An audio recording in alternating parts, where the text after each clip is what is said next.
प्यारे दोस्तों, आज की इस वीडियो में हम बात करेंगे एक ऐसी औरत के बारे में जिसकी पैदाइश पर एक फकीर ने कहा था कि ये औरत 100 बार जिना करेगी, यानी 100 बार गैर मर्दों से नाजायज ताल्लुक बनाएगी।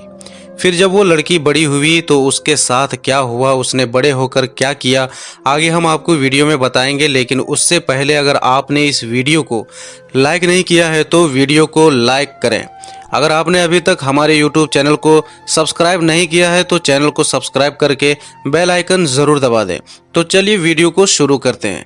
दोस्तों, किसी ज़माने में एक औरत रहती थी। जब उसके यहाँ किसी बच्चे की पैदाइश का वक्त करीब आया तो उसका दर्द बढ़ने लगा और उसने एक बेटी को जन्म दिया। उसके घर में बच्ची की पैदाइश हुई तो उसने अपने मुलाजिम यानी नौकर से कहा कि जाओ कहीं से आग ले आओ ताकि बच्ची को ठंड ना लगे। जब वो नौकर बाहर निकला तो उसने देखा कि दरवाजे पर एक फकीर खड़ा है।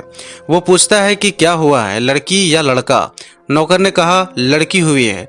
दरवाजे पर खड़े हुए उस शख्स ने कहा, उन फकीर बाबा ने कहा कि सुन ले, ये लड़की 100 आदमियों से जिना कराएगी और इस वक्त इस घर में जो मुलाजिम है यानी जो नौकर है उसी से इस लड़की का निकाह होगा और एक मकड़ी इस लड़की की मौत का सबब बनेगी। उस नौकर ने जब ये सुना तो वो सोचने लगा कि इस वक्त तो मुलाजिम मैं ही हूँ और वो नौकर वहीं से पलट आया और उसने आते ही एक तेज छुरी लेकर उस लड़की का पेट चीर डाला और उसको मुर्दा समझकर वहां से भाग निकला। जब उस लड़की की मां ने अपनी बच्ची की ये हालत देखी तो फौरन उसका इलाज शुरू करवा दिया, जिससे उसका जख्म भर गया। कुछ वक्त गुजरा और ये लड़की जवान हो गई। ये लड़की देखने में बहुत ज्यादा खूबसूरत थी लेकिन गलत कामों में पड़ गई। उधर वो नौजवान जो लड़की को मार कर गया था वो समंदर के रास्ते कहीं से चला गया और उसने अपना काम काज शुरू कर दिया। उसने खूब तरक्की की और उसने खूब सारा पैसा कमाया और तमाम माल समेटकर बहुत वक्त बाद ये नौकर फिर से उसी गांव में वापस आ गया जहां पर लड़की को मार कर भागा था। हर तरफ इसकी मालदारी का चर्चा होने लगा। इसने एक बुढ़िया को बुलाकर कहा कि मैं निकाह करना चाहता हूँ। गांव में जो बहुत ज्यादा खूबसूरत लड़की हो उससे मेरा निकाह करवा दो। वो बुढ़िया उसी लड़की के पास गई जिसे ये मारकर भागा था, क्योंकि पूरे इलाके में उससे ज्यादा खूबसूरत कोई नहीं था। इसने जाकर पैगाम दिया, पैगाम मंजूर हो गया और निकाह हो गया। अब दोनों एक दूसरे के साथ रहने लगे और दोनों मियाँ बीवी में बहुत ज्यादा मोहब्बत हो गई। एक दिन बातें करते करते उस औरत ने पूछा, आखिर आप कौन हैं, कहाँ से आए हैं और यहाँ कैसे आ गए, वगैरह वगैरह। उसने अपना तमाम वाकया बयान कर दिया कि मैं यहाँ एक औरत के यहाँ मुलाजिमत करता था, नौकरी करता था और वहाँ उसकी लड़की के साथ ये हरकत करके भाग गया था। अब इतने अरसे के बाद वापस आया हूँ तो मुझे ना तो वो औरत मिली और ना उसकी बेटी।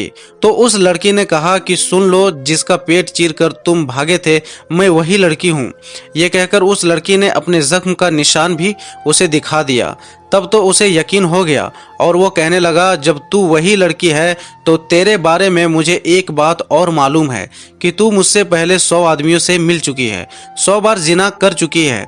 उसने कहा ठीक है, ये काम तो मुझसे हुआ है लेकिन गिनती याद नहीं कि कितने के साथ हुआ है।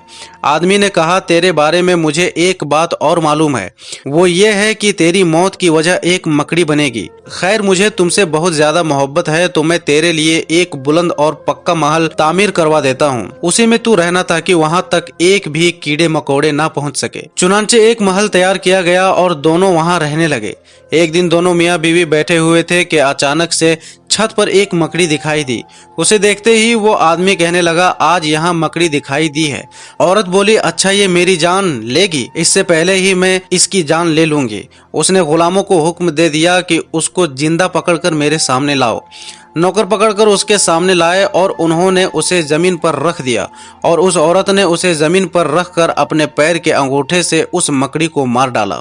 उस मकड़ी की जान तो निकल गई लेकिन उसमें से पीप का एक कतरा उसके अंगूठे और नाखून के बीच जो गोश्त होता है उसमें चिपक गया और कुछ वक्त बाद उसका पैर काला पड़ने लगा और पूरे जिस्म में जहर फैलने लगा। बहुत इलाज कराया लेकिन वो ठीक ना हो सकी और आखिरकार एक ऐसा वक्त आया कि उसी शहर में उस लड़की की मौत हो गई। तो प्यारे दोस्तों, देखा आपने कि कैसे एक फकीर का कहना सच साबित हो गया। उन फकीर बाबा ने कहा था कि ये लड़की 100 बार जिना करेगी, इसकी मौत का सबब एक मकड़ी बनेगी और इस घर में इस वक्त जो नौकर है उसी उसी से उसका निकाह होगा। उन फकीर बाबा की हर बात सच साबित हुई।